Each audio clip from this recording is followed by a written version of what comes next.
हमको मन की शक्ति देना, भेद भाव अपने दिल से साफ कर सके,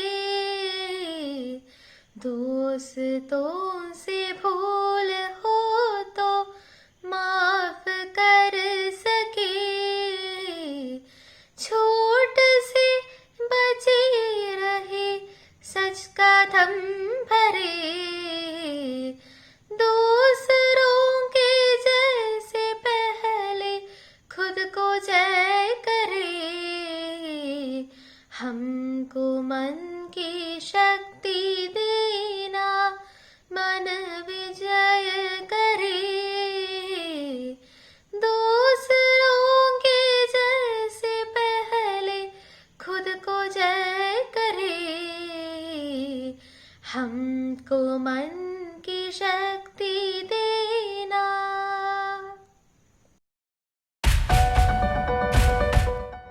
सभी को नमस्कार। आप सभी को हिंदी दिवस की बहुत बहुत बधाई। हमारे देश में हर साल अलग अलग दिवस मनाया जाता है, जैसे बाल दिवस, शिक्षक दिवस, स्वतंत्रता दिवस आदि। इसी तरह से भारत में हर साल 14 सितंबर को हिंदी दिवस के रूप में मनाया जाता है। भारत में सबसे अधिक बोले जाने वाली भाषा हिंदी है। हिंदी दिवस के दिन हिंदी निबंध लेखन, हिंदी वाद विवाद प्रतियोगिता आदि अनेक कार्यक्रमों का आयोजन किया जाता है। इस दिन शिक्षक अपने विद्यार्थियों को हिंदी के प्रति सम्मान और उपयोग करने की शिक्षा के साथ हिंदी दिवस पर भाषण देते हैं और हिंदी दिवस का महत्व भी समझाते हैं।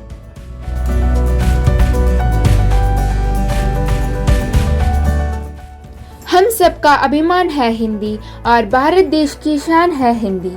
नमस्ते, मेरा नाम गोपिका। आज मैं हिंदी दिवस के बारे में कुछ वाक्य बोलने जा रही हूँ। भारत में प्रत्येक वर्ष 14 सितंबर को हिंदी दिवस के रूप में मनाया जाता है। हिंदी भाषा भारत की राष्ट्रीय भाषा है और इसकी लिपि देवनागरी है। सर्वप्रथम 14 सितंबर 1949 वर्ष को हिंदी भाषा भारत की राष्ट्रीय भाषा बनी। भारत में 70% से भी अधिक लोग हिंदी भाषा को समझते और बोलते हैं। हिंदी भाषा संसार भर में 34 स्थान पर बोली जाने वाली भाषा है।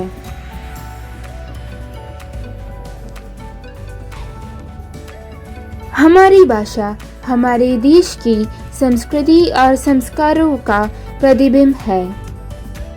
यह भाषा इतनी सरल है कि किसी भी वर्ग का व्यक्ति इसे आसानी से बोल और समझ सकता है। हिंदी दिवस स्कूलों और कॉलेजों में विशेष रूप से मनाया जाता है। इस दिन विभिन्न संस्थानों में हिंदी वाद विवाद, निबंध एवं चित्रकला प्रतियोगिताएं आयोजित की जाती है। हिंदी के महत्व को बताने तथा हिंदी भाषा के प्रति लोगों को जागरूक करने के लिए हिंदी दिवस मनाया जाता है। हमारी भाषा हमारे गौरव है और हमें इसके प्रति अपना सम्मान प्रकट करना चाहिए। धन्यवाद। नमस्ते, मेरा नाम अक्षरा शेखर है और मैं 7B में पढ़ती हूँ।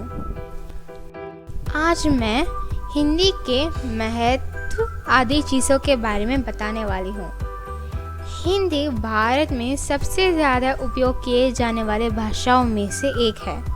आज हम हिंदी के महत्व के बारे में जानेंगे।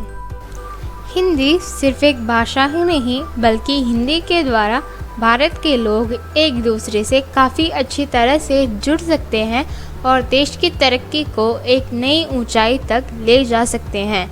लोगों का ऐसा मानना है कि हिंदी जाने बिना भी बहुत सारा काम हो सकता है, लेकिन भारत के लोग कभी भी अंग्रेज़ी को मुख्य भाषा के रूप में इस्तेमाल नहीं करते हैं।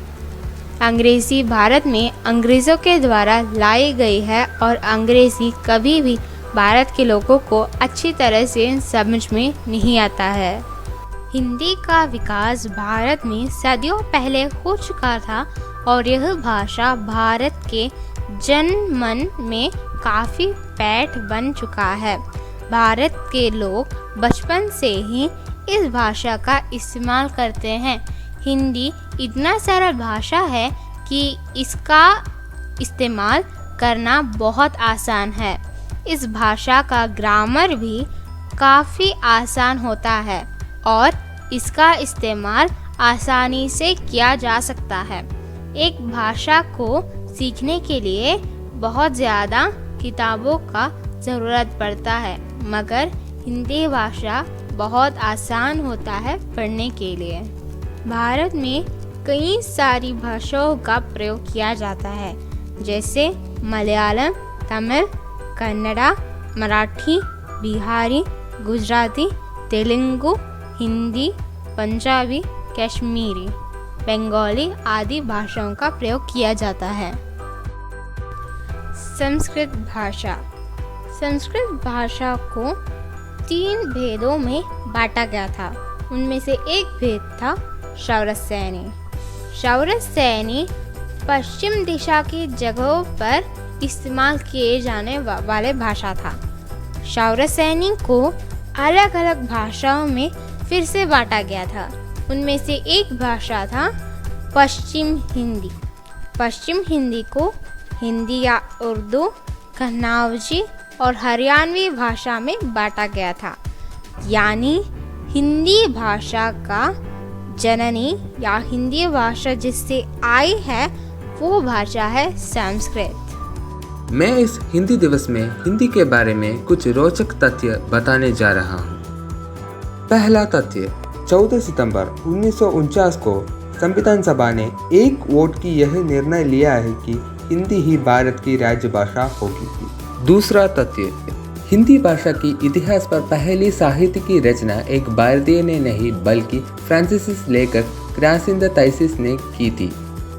तीसरा तथ्य, हिंदी की पहली कविता खड़ी बोली प्राथमिक कवि अमीर खुसरो ने लिखी थी। चौथा तथ्य, हिंदी के बारे में एक रोचक तथ्य यह भी है कि हिंदी शब्द पर्शियन भाषा फारसी का शब्द है। पांचवी तथ्य, हिंदी और दूसरी भाषाओं पर पहला विस्तृत सर्वेक्षण एक अंग्रेज सर जॉर्ज अब्राहम ग्रियर्सन ने किया था। धन्यवाद। हरिओम। भारत में एक बड़ी आबादी हिंदी बोलती है। करीबन देश की 75% आबादी हिंदी बोलने योग्य है। वहीं दुनिया भर में 8 करोड़ लोग ऐसे हैं जो हिंदी बोलते और समझते हैं। ऐसे में आइए उन मुल्कों के बारे में जाना जाए जहां हिंदी बोली जाती है। सिंगापुर। 500 साल पहले सिंगापुर को ग्रेटर इंडिया का हिस्सा माना जाता था। यहाँ बड़ी संख्या में भारतीय समुदाय के लोग रहते हैं। इस देश में तमिल भाषा को राजभाषा का दर्जा प्राप्त है और यहाँ भी हिंदी भाषा बोलने वाले लोगों की संख्या भी काफ़ी अधिक है। सिंगापुर भारतीय पर्यटकों के लिए एक प्रमुख पर्यटन स्थल भी है। दक्षिण अफ्रीका। भारत पर शासन के दौरान दक्षिण अफ्रीका में भी अंग्रेज़ों का शासन था। अंग्रेज़ों ने बड़ी संख्या में भारतीयों को ले जाकर यहाँ बसाया। दक्षिण अफ्रीका में भले ही अंग्रेज़ी और अफ्रीकी आधिकारिक भाषाएं हैं, लेकिन हिंदी कई अन्य क्षेत्रीय भाषाओं के साथ बोली जाती है। फिजी। फिजी की लगभग 38% आबादी भारतीय मूल की है और हिंदी बोलने वालों की संख्या भी बहुत अधिक है। फिजी एक द्वीपीय देश है जो कई द्वीपों से बना है। बड़ी संख्या में भारतीय पर्यटक फिजी घूमने जाते हैं, जहां लोग फिजी संग्रहालय, कोलो ए सुवा, श्री सुवा सुब्रमण्य मंदिर, सिगाटोका रेत के टीले आदि देख सकते हैं। यह हिंदी भाषी देशों में से एक है क्योंकि अंग्रेज़ यहाँ भारतीयों के गन्ने की खेती के लिए लेकर आए थे। मॉरिशस हिंद महासागर में स्थित एक द्वीपीय देश है। यहाँ बड़ी संख्या में भारतीय रहते हैं। लगभग 3 शताब्दियों तक यह ब्रिटिश, डच और फ्रांसीसी लोगों के अधीन रहा है। अंग्रेज़ों के ज़माने में भारत से दासों को यहाँ काम के लिए ले जाया जाता था। पाकिस्तान बंटवारे के पहले तक पाकिस्तान भारत का ही हिस्सा हुआ करता था। भले ही पाकिस्तान में आज के समय उर्दू और अंग्रेज़ी आधिकारिक भाषा है, लेकिन लोग यहाँ पर हिंदी, पंजाबी, सिंधी, पश्तो, बलूची जैसी भाषाएं भी बोलते हैं। मैं आज हिंदी दिवस के इस अवसर पर भारत में हिंदी भाषी स्थानों के बारे में प्रस्तुत करने जा रहा हूँ। भारत में चंडीगढ़, पंचकुला, दिल्ली, लखनऊ, कानपुर, इलाहाबाद, जयपुर, आगरा, वाराणसी, इंदौर, भोपाल, पटना, जमशेदपुर और रांची में हिंदी बोलता है। नमस्ते, आज हिंदी के महत्व के बारे में कुछ वाक्य बोलना जा रहा हूँ। हिंदी समसा भी सबसे बड़ी भाषाओं में एक बन गई है। अंग्रेज़ी और चीनी भाषा के बाद समसा में सबसे अधिक लोगों द्वारा बोली जाने वाली भाषा हिंदी है। हिंदी भारत की राजभाषा है। हिंदी को संपर्क भाषा का दर्ज दिया गया है। उत्तर भारत के अधिकांश लोग हिंदी बोलने और समझाने में समर्थ है। हिंदी के विकास में सांस्कृतिक कारण भी है। हिंदी फिल्मों की लोकप्रियता भी हिंदी के प्रचार प्रसार में सहायक बन रही है। हरिओम, मेरे प्रिय अध्यापक अध्यापिकाओं, मेरे प्रिय गुरुजनों और मेरे प्रिय दोस्तों, सबको मेरा हार्दिक प्रणाम। आज मैं 7वीं कक्षा बा के वरदा एस नायर हिंदी दिवस के अवसर पर हिंदी भाषा के बारे में एक छोटी सी भाषण प्रस्तुत करती हूँ।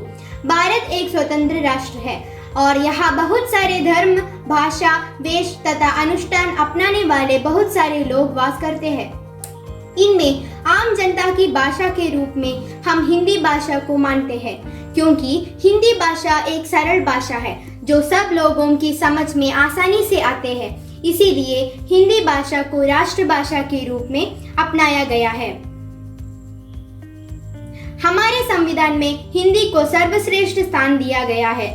यह भाषा अनेक लोगों के अनेक संस्कार, धर्म तथा अनुष्ठान को हिंदी भाषा नामक डोर में पिरोकर अनेकता में एकता की कड़ी लाने में महत्वपूर्ण स्थान निभाते हैं। एक स्वतंत्र देश के लिए स्वयं की एक भाषा होती है जो इस देश का मान सम्मान और गौरव होती है। भाषा और संस्कृति ही उस देश की असली पहचान होती है। भाषा ही एक ऐसा जरिया है जिसकी मदद से हम अपने विचारों को आदान प्रदान कर सकते हैं। भारत एक स्वतंत्र देश है और हिंदी भारत का राष्ट्रभाषा है।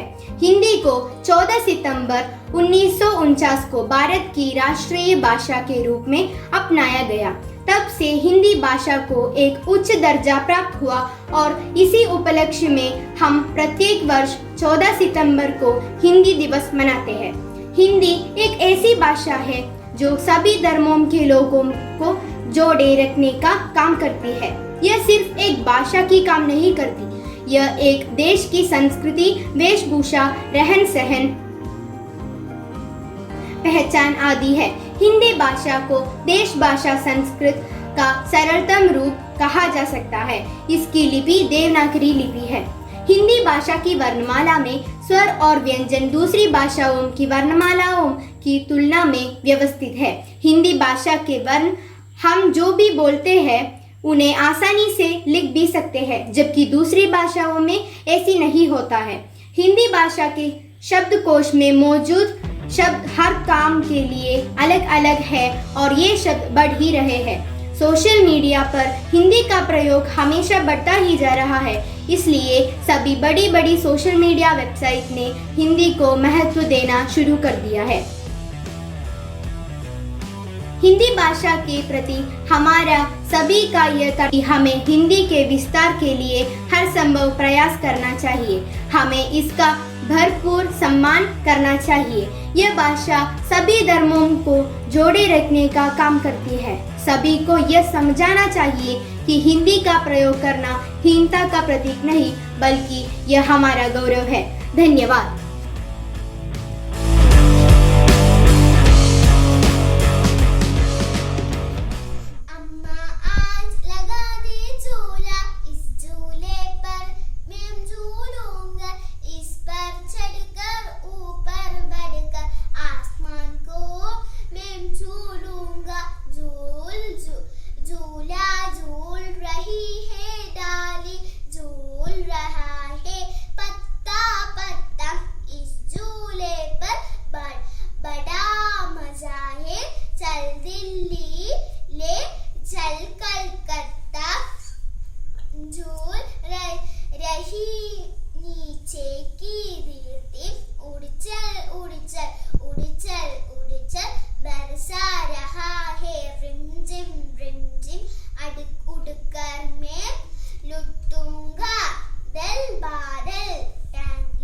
हरिओम, मेरा नाम अनन्या एस है। मैं कक्षा 7वीं A में पढ़ रही हूँ। मैं आज सुभद्रा कुमारी चौहान जी की कोयल नामक कविता पेश कर रही हूँ। देखो कोयल काली है पर मीठी है इसकी बोली, इसने ही तो कुकू कुकू कर आमों में मिश्री खोली। कोयल कोयल सच बतलाना क्या संदेशा लाई हो, बहुत दिनों के बाद आज फिर इस डाली पर आई हो। क्या गाती हो किससे बुलाती बतला दो कोयल रानी, प्यासी धरती देख मांगती हो क्या मेघों से पानी। कोयल ये मिठास क्या तुमने अपनी माँ से पाई है, माँ ने ही क्या तुमको मीठी बोली ये सिखलाई है। डाल डाल पर उड़ना गाना जिसने तुम्हें सिखाया है, सबसे मीठे मीठे बोलो ये भी तुम्हें बताया है। बहुत बली हो तुमने माँ की बात सदा ही है मानी, इसलिए तो तुम कहलाती है हो सब चिड़ियों की रानी। धन्यवाद। हरिओम, मेरा नाम दिलहा, मैं कक्षा 4 में पढ़ती हूँ। मैं एक कविता सुनाने वाली हूँ।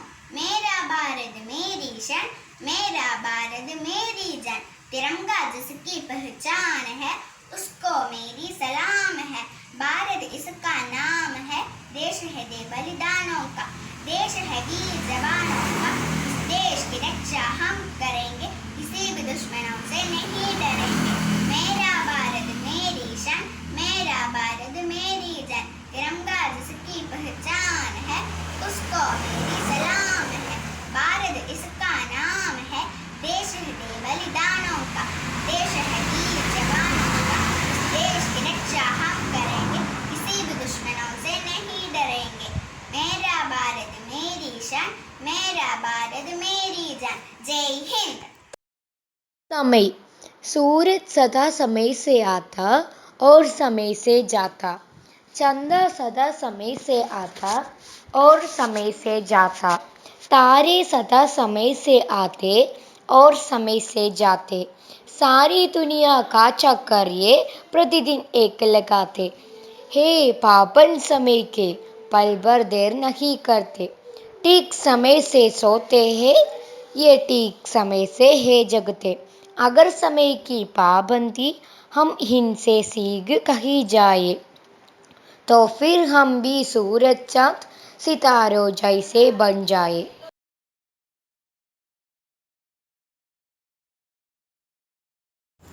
हरिओम, मेरा नाम हरिबाला है। आज मैं सुमित्रानंदन पंत के बारे में बोल रही हूँ। सुमित्रानंदन पंत हिंदी साहित्य में छायावादी युग के 4 प्रमुख स्तंभों में से एक है। सुमित्रानंदन पंत का जन्म भोगेश्वर जिले के कौजनी नामक ग्राम में 20 मई 1900 में हुआ।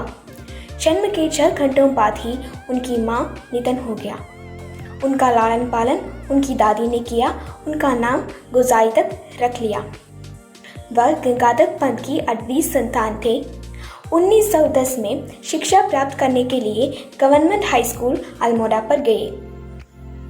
यहीं उन्होंने आपका नाम गुजाइदत से बदलकर सुमित्रानंदन पंत रख लिया। 1918 पर मछलीबाई के साथ काशी गए और क्वींस कॉलेज में पढ़ने लगे। वहाँ से हाई स्कूल परीक्षा उत्तीर्ण कर मॉर कॉलेज में पढ़ने के लिए इलाहाबाद चले गए।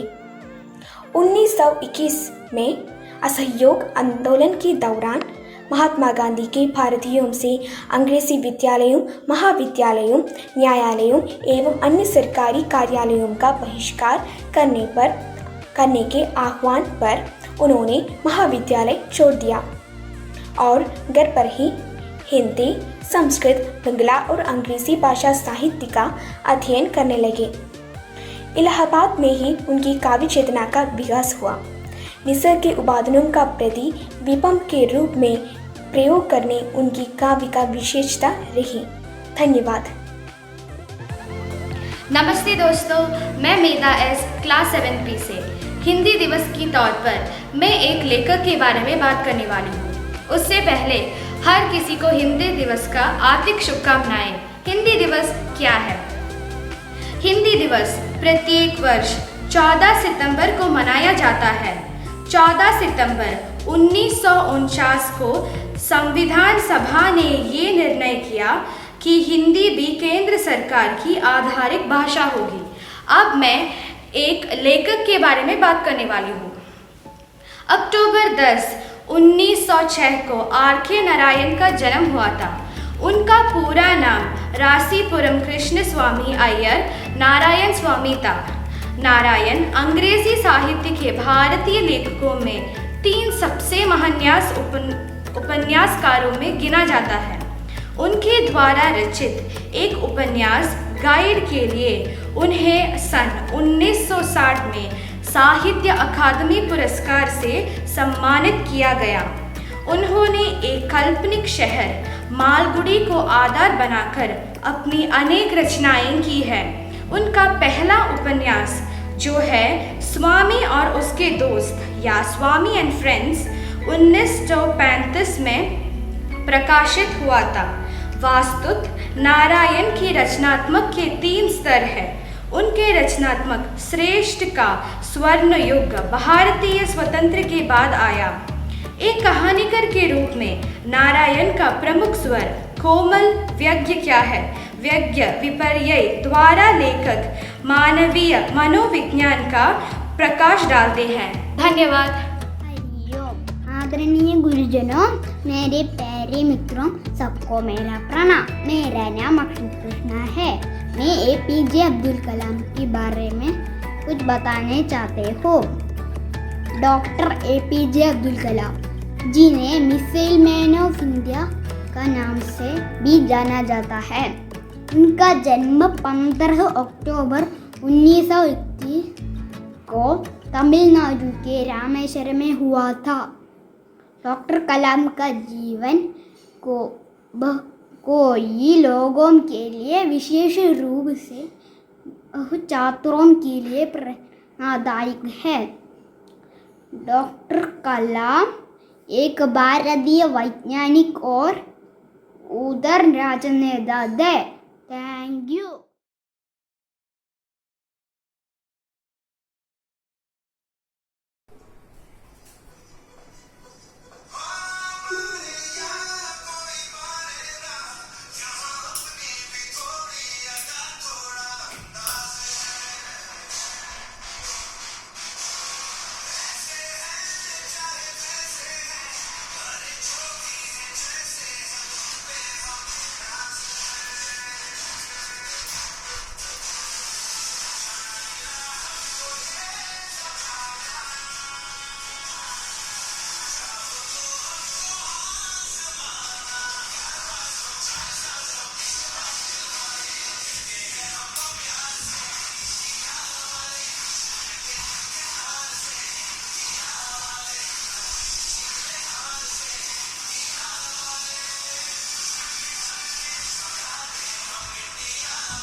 Thank you.